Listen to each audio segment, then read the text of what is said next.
Police किसी मुलजिम को अरेस्ट करे और जो इसकी रिपोर्ट अदालत के सामने पेश करने से पहले उनको सज़ा दी सकती है हवालात में?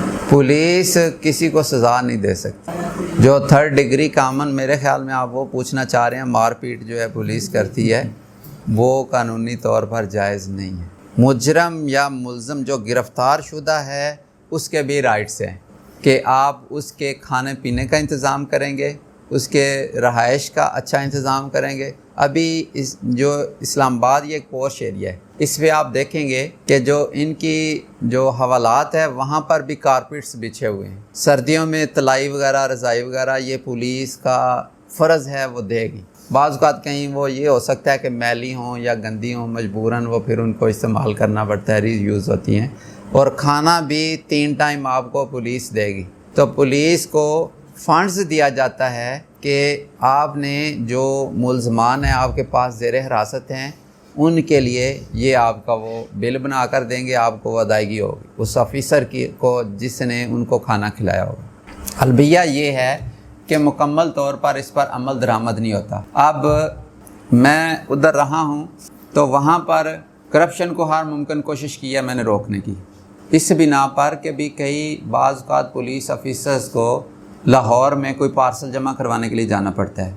डेड बॉडी से कोई पार्सल मिले हैं तो उसको एग्ज़ामिन करने के लिए इस्लामाबाद में, पंजाब में सिर्फ़ एक ही लैब है, फॉरेंसिक लैब, वो लाहौर में है।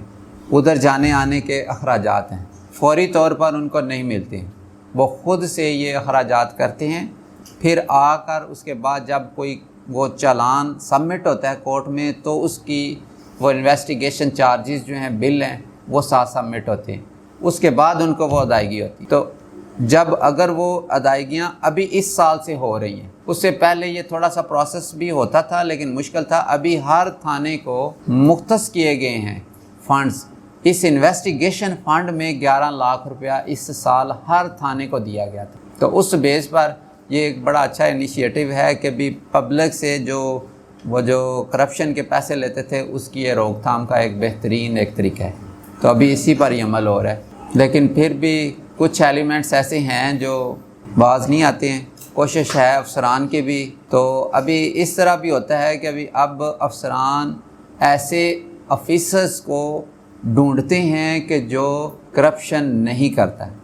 बहुत कम मिलते हैं तो वो कहते हैं कि चलो इतना 100% ईमानदार नहीं तो कुछ 90% ईमानदार जो है वो मिल जाए। तो इसलिए मैं थोड़ी देर पहले सर से भी कह रहा था कि हम इन तबका में से भी ऐसे लोगों को ऐसी की पोस्टों पर आना चाहिए कि वहाँ पर आकर दीन भी और दुनिया के अंदर जो मामलात हैं वहाँ पर भी बेहतर तरीके से परफॉर्म करके बताएं कि हम दूसरों से बेहतर हैं, ताकि एक मुआशरे में एक अच्छा किरदार सामने आएगा तो एक अच्छा इमेज और अच्छा जब इंसाफ का निज़ाम होगा तो मुआशरा तरक्की करेगा। जहाँ पे नाइंसाफ़ी होगी तो ये तो हज़रत उमर फ़ारूक रज़ी अल्लाह तआला अन्हु का ये फरमान है, आप मुझसे इस बारे में ज़्यादा बेहतर जानते हैं कि जब निज़ाम अदल चल रहा होगा ना तो कभी आप पीछे को नहीं जाएंगे, आगे को जाएंगे। तो लेकिन आप देखें कि भी 1947 से आज तक हम आगे नहीं गए, पीछे गए। तो इसकी क्या वजह है कि भी जो इक्वालिटी नहीं है, फ़र्क है अमीर और गरीब के इंसाफ में। जहाँ पर कोई ताकतवर आता है तो उसमें थोड़ी सी लचक आ जाती है, लेकिन जहाँ पर कोई कुछ मजबूर बेबस होते हैं उन पे मुकम्मल कानून अमल दरामद। ये एक बुरा एक इमेज है, जो एक कड़वा घूंट है, समझें हमें पीना पड़ रहा है। तो इसलिए ये मेरी आप लोगों के लिए मोटिवेशन है कि आप भी कोशिश करें कि ऐसी की पोस्टों पर आकर अपना किरदार अदा करें, ताकि वो माशरे में कुछ थोड़ी सी तो बेहतरी आए। कतरा कतरा मिलकर समंदर बनता है ना। तो हम अपने अपने हिस्से में कोशिश करेंगे। जैसे अल्लाह ताला ने मुझे मौका दिया, मैंने साबित किया है, अफसर मेरे मुतमईन हुए हैं। मैंने किसी को नहीं कहा था कि भी मुझे एज SHO डिप्यूट किया जाए। अफसरान ने ऑब्ज़र्व किया तो अमली तौर पर मैंने उधर जाकर दिखाया तो उन्होंने कहा कि वाकई जैसा हमने सोचा था वैसे ही पाया। कि अपने मुँह मियाँ मिट्ठू तो सारे बनते हैं, कोशिश करनी चाहिए, क्योंकि हर इंसान में कोई ना कोई खामियाँ होती हैं, लेकिन कोशिश करें कि अल्लाह के बताए हुए तरीके के मुताबिक ज़्यादा से ज़्यादा मजबूती के साथ डट कर आप काम करें, फिर अल्लाह हमें नासर होगा। اب اتنے بڑے بڑے کرائسس میرے ہوتے ہوئے آئے ہیں. اب آپ کا یہ ایک وہ مسئلہ بنا تھا جو پارلیمنٹ لاجس میں وہ فضل الرحمان صاحب کے جو بندے کافی آ گئے تھے ادھر، MNA صاحب تھے، اب ان کا نام میرے ذہن سے نکل گیا ہے.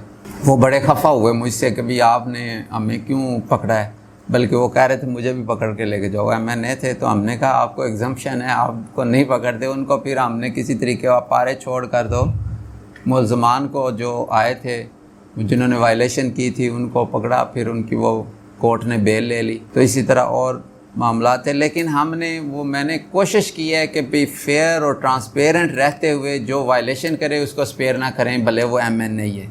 پھر نیکسٹ ٹائم اس میں MNAs کو بھی میں نے گرفتار کیا ہے. کیوں؟ مجھے کوئی ڈر نہیں تھا. کیا تھا؟ مجھے چینج کر دیں گے، مجھے کوئی پرواہ نہیں ہے. لیکن کام جو ہے، جو وائلیشن ہے اس کے مطابق ہم نے کام کرنا ہے. تو آپ سے بھی یہی ریکویسٹ ہے. ابھی ANF میں بھی ویکینسیز آئی ہیں اور ASF میں بھی آئی ہیں. اگر جہاں جہاں آپ اپلیکیبل ہیں اپلائی کریں، دین کے اس کو بھی کورس کو بھی مکمل کریں اور ادھر بھی کوشش کریں کہ بھی وہاں پر آپ سلیکٹ ہوں اور اسی طرح ملک اور قوم کی خدمت کریں. بہت شکریہ.